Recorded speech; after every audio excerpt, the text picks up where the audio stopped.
बहुत स्वागत है आप सभी का। आप देख रहे हैं 8 की बात। मैं हूं आपके साथ जया मिश्रा। चलिए खबरों की शुरुआत करते हैं और सबसे पहले बात विधानसभा चुनाव को लेकर करेंगे।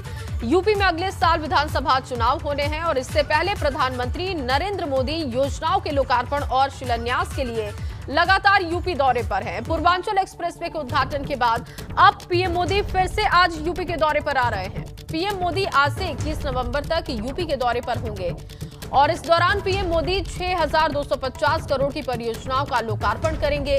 सबसे पहले पीएम मोदी 19 नवंबर यानी कि आज महोबा जाएंगे। महोबा में अर्जुन सहायक परियोजना यानी कि अर्जुन बांध रात्रि विश्राम करेंगे। 20 और 21 नवंबर को पीएम मोदी डीजीपी कॉन्फ्रेंस में भी हिस्सा लेंगे, जिसमें देश भर के डीजीपी इस कॉन्फ्रेंस में मौजूद होंगे। 21 नवंबर की अगर बात की जाए तो 21 नवंबर को ही पीएम अटल एकता पार्क का भी उद्घाटन करेंगे और उसी दिन पीएम लखनऊ से बांदा भी पहुंचेंगे। तो प्रधानमंत्री का 3 दिवसीय कार्यक्रम है। 19 से लेकर 21 नवंबर तक पीएम कई कार्यक्रम में हिस्सा लेंगे। आपको बताएं कि आज यूपी दौरे पर प्रधानमंत्री आ रहे हैं। महोबा सबसे पहले वो पहुंचेंगे। महोबा में उनका कार्यक्रम है। बुंदेलखंड को करोड़ों की योजनाओं की सौगात देने जा रहे हैं। झांसी को डिफेंस कॉरिडोर की सौगात मिलने जा रही है। इसके साथ ही आपको बताएं कि देश की तीनों सेनाओं को आज पीएम स्वदेशी हथियारों की सौगात देंगे।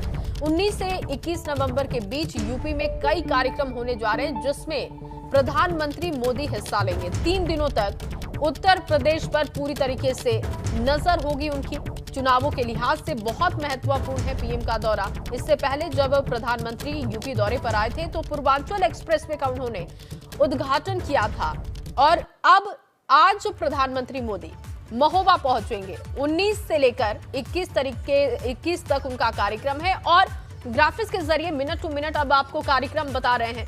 पीएम मोदी के यूपी दौरे का जो पहला कार्यक्रम है वो महोबा में है। महोबा, झांसी, लखनऊ 19 नवंबर को कार्यक्रम बताया जा रहा है, यानी कि आज इन 3 जगहों पर कार्यक्रम होगा।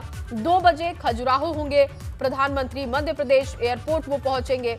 2:35 की अगर बात करें तो महोबा हेलीपैड पर सीएम योगी, राज्यपाल पहुंचेंगे और वहां पर पीएम का वो स्वागत करेंगे। 2:45 से लेकर 3:45 तक महोबा में विकास परियोजनाओं का लोकार्पण करेंगे और जनसभाओं को संबोधित करेंगे और 3:55 पर पीएम मोदी महोबा हेलीपैड से झांसी के लिए वो रवाना हो जाएंगे। करीब शाम 5 बजे पीएम मोदी झांसी में होंगे और किले के मैदान से वो राष्ट्र रक्षा कार्यक्रम में हिस्सा लेंगे और विभिन्न परियोजनाओं का शिलान्यास व लोकार्पण भी करने वाले हैं।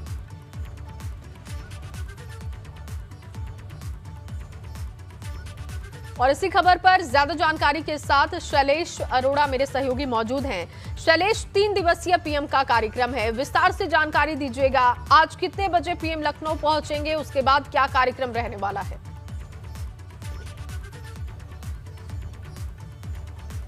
जी हाँ, देखिए शाम को 5:25 पर झांसी का जो किला है वहाँ से प्रधानमंत्री का कार्यक्रम होगा और उस कार्यक्रम के बाद सीधे प्रधानमंत्री लखनऊ के लिए रवाना होंगे। रात्रि विश्राम यहीं करेंगे राजभवन में और उसके बाद कल से वो डीजीपी की जो कॉन्फ्रेंस, हालांकि कॉन्फ्रेंस आज से ही देखिए शुरू हो जाएगी, लेकिन डीजीपी कॉन्फ्रेंस में कल से प्रधानमंत्री भी शामिल होंगे।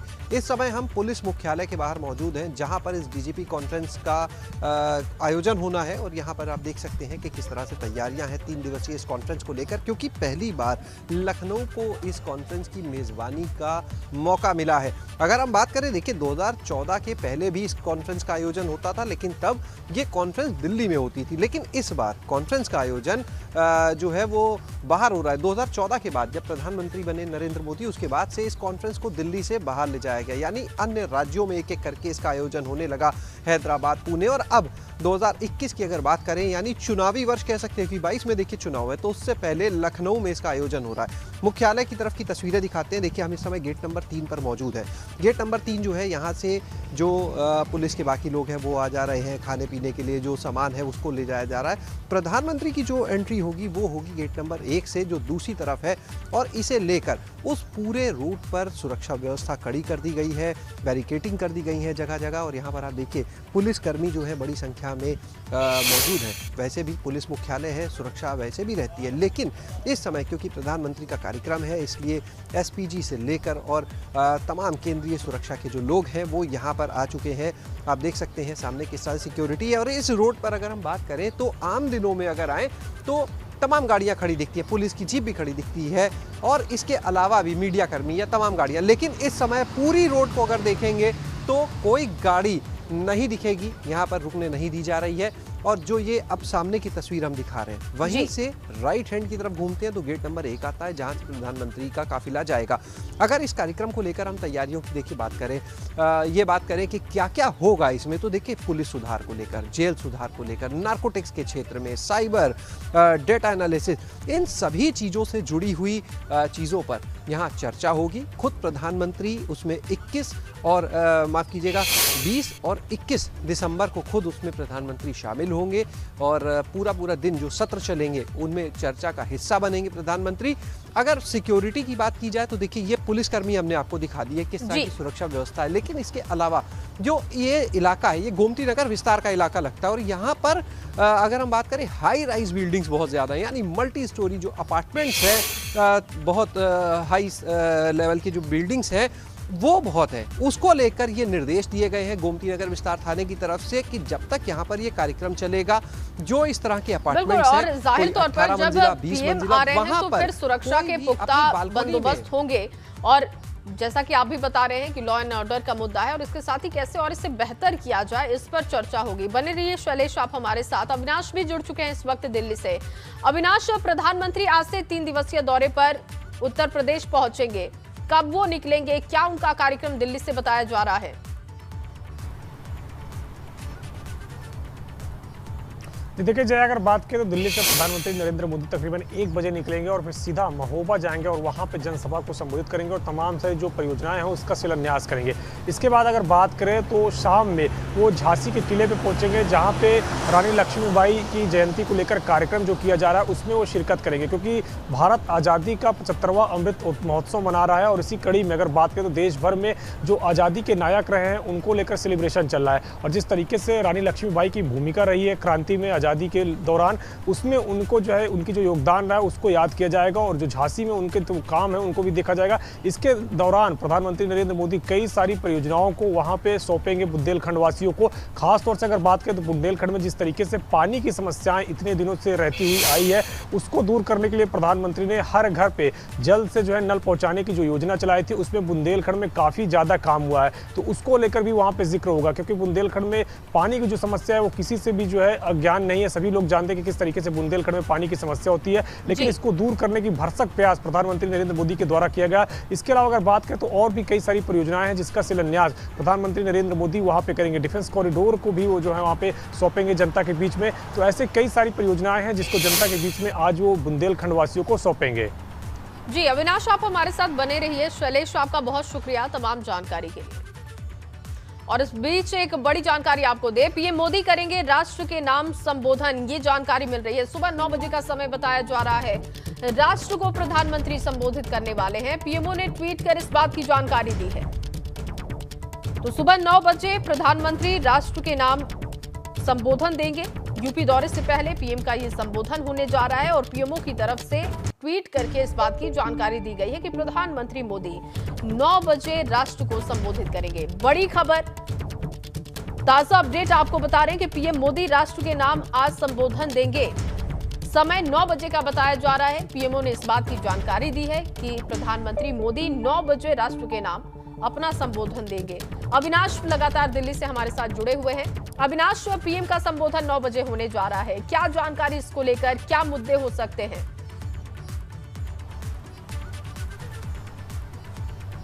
जी देखिए, अगर बात करें तो जिस तरीके से प्रधानमंत्री नरेंद्र मोदी हर वक्त जब भी देश को संबोधित करते हैं तो प्रधानमंत्री कार्यालय से जानकारी निकल के आती है। हालांकि क्या इशू रहेगा ये हमेशा नहीं बताया गया है और इस बार भी प्रधानमंत्री कार्यालय की ओर से ये नहीं बताया गया कि क्या इशू रहेंगे। लेकिन जिस तरीके से आज 19 तारीख है और रानी लक्ष्मीबाई की जयंती है, तो हो सकता है इसी को लेकर कि वो राष्ट्र को कुछ संबोधन दे या फिर और भी तमाम सारे अन्य मुद्दे हैं उसको लेकर भी वो राष्ट्र को संबोधित कर सकते हैं। लेकिन फिलहाल उनका जो कि जिस तरीके से अभी प्रधानमंत्री कार्यालय से ये संदेश आया है और 9 बजे का वक्त दिया गया है, तो जाहिर तौर से बात जाता है कि कुछ महत्वपूर्ण मुद्दे ये होंगे जिसमें प्रधानमंत्री नरेंद्र मोदी 9 बजे आकर देश को संबोधित करेंगे। अब देखना यह है कि किन मुद्दों पर वो देश को संबोधित कर सकते हैं, क्योंकि अगर बात करें तो आज रानी लक्ष्मीबाई की जयंती भी है, तो हो सकता है इस पर भी उनका संबोधन हो सकता है कि किस तरीके से उनकी भूमिका रही है और किस तरीके से आगे वो आज़ादी का जो अमृत महोत्सव चल रहा है इसमें केंद्र सरकार या फिर तमाम सभी प्रदेश सरकार काम करने वाली, क्योंकि एक कमेटी भी गठित की गई है इसको लेकर। लेकिन अभी कुछ भी कहना जल्दबाजी होगा, क्योंकि प्रधानमंत्री कार्यालय की ओर से ये जानकारी नहीं दी गई है कि प्रधानमंत्री किस मुद्दे पर देश को संबोधित करेंगे।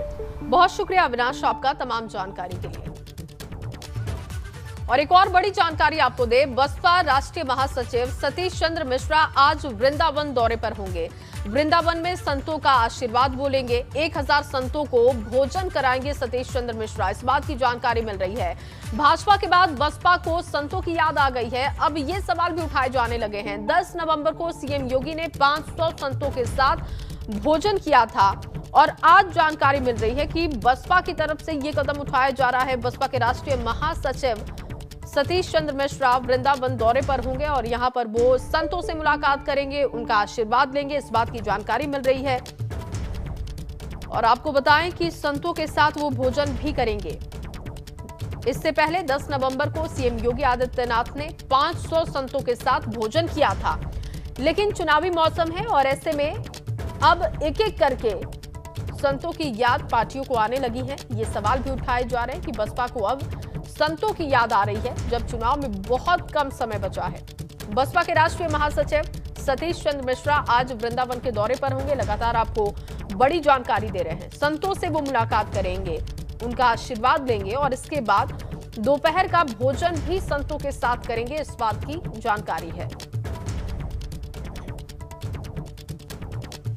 और चलिए सीधे वृंदावन का रुख करेंगे। ब्यूरो चीफ वीरेश पांडे वहां पर मौजूद हैं। वीरेश जी, इस वक्त आप वृंदावन में मौजूद हैं। 10 नवंबर को सीएम योगी आदित्यनाथ ने 500 संतों के साथ भोजन किया, तो विपक्ष ने इसे बहुत बड़ा मुद्दा बनाया, लेकिन अब बीएसपी को याद आ गई है संतों की। देखिए, सतीश चंद्र मिश्रा वृंदावन के रास्ते में है और एबीपी गंगा की टीम भी वृंदावन के रास्ते में है। हम लोग आगरा एक्सप्रेसवे से जा रहे हैं और लखनऊ से आगरा एक्सप्रेसवे पर हमारा भी काफिला जो है सतीश चंद्र मिश्रा के साथ ही चल रहा है और अपने कैमरे में एबीपी गंगा की एक्सक्लूसिव ये तस्वीरें आप देख रही होंगी कि ये सतीश चंद्र मिश्रा का काफिला है जो कन्नौज क्रॉस कर चुका है और ये आगरा एक्सप्रेसवे है। लगभग 11 बजे का कार्यक्रम है। संतों के साथ सतीश चंद्र मिश्रा और उनकी पत्नी कल्पना मिश्रा दोनों इस काफिले में एक गाड़ी में लैंड क्रूजर में सवार हैं। साथ ही उनकी स्क्वाड की टीम है, उनकी जो बसपा के और नेता हैं वो इनोवा और फॉर्च्यूनर में सवार हैं और आगे जो उनके सुरक्षाकर्मी हैं वो हैं और साथ ही साथ एबीपी गंगा की टीम है। और ये महत्वपूर्ण सम्मेलन है। आपको याद होगा कि जुलाई में जो ब्राह्मण सम्मेलन जिसका नाम प्रबुद्ध सम्मेलन दिया गया था, उसकी शुरुआत सतीश चंद्र मिश्रा ने अयोध्या से की थी और दूसरे चरण की उसकी शुरुआत वृंदावन से हुई थी 1 अगस्त को और तीसरे चरण की शुरुआत बाराबंकी से हुई थी। तो एक बार फिर इस ब्राह्मण सम्मेलन के बाद बसपा संतों के शरण में है और सतीश चंद्र मिश्रा 11 बजे लगभग 150 संतों के साथ बैठक करेंगे और लोक कल्याण के लिए संतों की समस्याओं को लेकर तमाम बातें होंगी। उनकी क्या भूमिका 2022 में होगी उसको लेकर बातें होंगी। एक और बड़ी बात इसमें है कि कल्पना मिश्रा जो सतीश चंद्र मिश्रा की पत्नी है और इस समय महिला मोर्चा में, बहुजन महिला मोर्चा में वो ज़्यादा सक्रिय दिखाई दे रही हैं, वो भी इस काफिले में हैं, वो भी साथ चल रही हैं और वो भी बसपा के महिला नेताओं से मिलेंगी। और उनका जो ये कार्यक्रम है वो एक्सक्लूसिव आप देख रही हैं कि ये वृंदावन के रास्ते में और आगरा एक्सप्रेसवे पे सतीश चंद्र मिश्रा का काफिला चला और इसके कई मायने हैं। मैं आपको बताऊं कि कल्पना मिश्रा कुछ दिन पहले लखनऊ में महिला विंग यानी ब्राह्मणों को लुभाने के लिए, ब्राह्मण महिलाओं को लुभाने के लिए अपने घर पर उन्होंने एक मीटिंग की थी, उसको संबोधित किया था। और एबीपी गंगा के पास एक्सक्लूसिव जानकारी है कि बसपा बहुजन महिला मोर्चा का गठन कर सकता है और उसका नेतृत्व कल्पना मिश्रा को दे सकता है। और इसी के मद्देनजर एक और एक्सक्लूसिव जानकारी दे दूं कि 26 तारीख को बनारस में भी कल्पना मिश्रा अकेले जाएंगी, वहां पर ब्राह्मण महिलाओं से मिलेंगी, साधु संतों से मिलेंगी और फिर इस तरीके से ब्राह्मणों की जो महिलाएं हैं उनके बीच में कल्पना मिश्रा बैठ करके बसपा से जोड़ने की कोशिश करेंगी। और उनके पति सतीश चंद्र मिश्रा ब्राह्मणों के बीच में लगातार सक्रिय हैं। आपको याद होगा कि 2017 में एक नारा था, ब्राह्मण शंख बजाएगा हाथी चलता जाएगा, और इसका असर ये हुआ था कि 9 साल पहले 2007 में, 9 साल से तो सत्ता में बसपा है नहीं, 2007 में 403 में से 406 सीटों के साथ बसपा सत्ता में आई थी। और पूरे देश में यह आश्चर्य किया गया था कि आखिर वो कौन सा कॉम्बिनेशन है जिसके शिल्पकार माने गए थे सतीश चंद्र मिश्रा, जो ब्राह्मण दलित मुस्लिम कॉम्बिनेशन का गठजोड़ हुआ था, जिसकी वजह से सबको चित्त करते हुए पूर्ण बहुमत की सरकार बसपा ने बनाई थी। और आपको याद होगा कि और वो सरकार बहुत ही ठसक से चली थी। सतीश चंद्र मिश्रा का कहना है कि उसमें हमने 35 ब्राह्मण मंत्री बनाए थे, 15 MLC बनाए थे ब्राह्मण, बहुत सारे लोगों को नेतृत्व प्रदान किया था। अब 9 साल से बसपा सत्ता से बाहर है और एक बार फिर ब्राह्मणों पर दांव लगाया है मायावती ने। तो आज वृंदावन में 150 संतों के साथ सतीश चंद्र मिश्रा की एक बड़ी बैठक होने जा रही है और ये एक्सक्लूसिव तस्वीरें केवल और केवल एबीपी गंगा के पास है और ये जानकारी भी एबीपी गंगा के पास है। ये काफिला आगरा एक्सप्रेसवे पर लखनऊ से मथुरा की तरफ बढ़ चुका है। अभी आगरा हम नहीं पहुंचे हैं, कन्नौज क्रॉस कर चुके हैं, लगभग 100 किलोमीटर दूर अभी आगरा है और ये काफिला है और इसके साथ साथ एबीपी गंगा की टीम है। जैसे ही सतीश चंद्र मिश्रा, कल्पना मिश्रा संतों के बीच में होंगे, एक्सक्लूसिव तस्वीरें केवल और केवल एबीपी गंगा पर आपको देखने को मिलेगी। एबीपी गंगा की खास बात है कि किसी भी पार्टी, किसी भी राजनीतिक दल को हम उतना ही तवज्जो देते हैं, उतना ही कवर करते हैं। अगर वो सक्रिय है, वो एक्शन में है, तो जरूर एबीपी गंगा के कैमरे में वो कैद होता है। चाहे कोई काफिला हो या कोई सम्मेलन हो या कोई राजनीतिक सभा हो या सभा स्थल हो, चाहे कोई भी पार्टी हो। यही वजह है कि जनता का प्यार एबीपी गंगा को लगातार मिलता जा रहा है। आज एबीपी गंगा के पास ये एक्सक्लूसिव तस्वीर है। मेरा दावा है कि किसी भी देश के चैनल के पास ये तस्वीर नहीं होगी। यूपी चुनाव के मद्देनजर ब्राह्मण सम्मेलन और यूपी चुनाव के मद्देनजर बसपा का ये संतों के साथ होने जा रहा सम्मेलन, जिसको राष्ट्रीय महासचिव सतीश चंद्र मिश्रा संबोधित करेंगे, मैं दावे के साथ कह सकता हूं कि केवल और केवल एबीपी गंगा की टीम इस काफिले के साथ है। बिल्कुल, और मैं ये भी बताऊंगा आप कि फॉलो कीजिए सतीश चंद्र मिश्रा के काफिले को, आप फॉलो कीजिए और दर्शक ये भरोसेमंद होंगे, आश्वस्त होंगे कि अगर वीरेश पांडे काफिले के साथ साथ हैं तो एक एक तस्वीर, एक एक अपडेट उन्हें मिलता रहेगा। बहुत शुक्रिया फिलहाल के लिए आपका। चलिए खबरों की शुरुआत एक बार फिर से करते हैं। यूपी विधानसभा चुनाव 2022 को लेकर आज दिल्ली में भाजपा की अहम बैठक हुई और इस अहम बैठक में भाजपा ने उत्तर प्रदेश विधानसभा चुनाव के लिए अपने 3 बड़े चेहरों राष्ट्रीय अध्यक्ष जेपी नड्डा, राजनाथ सिंह और अमित शाह को अहम जिम्मेदारी दी है।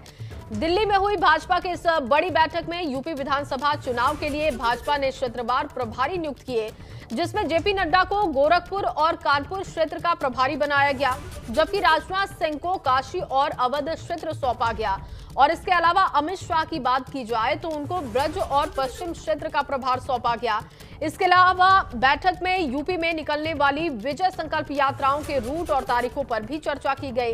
बैठक में पार्टी अध्यक्ष जेपी नड्डा के अलावा संगठन महामंत्री बीएल संतोष और यूपी चुनाव प्रभारी धर्मेंद्र प्रधान समेत तमाम बड़े नेता मौजूद थे।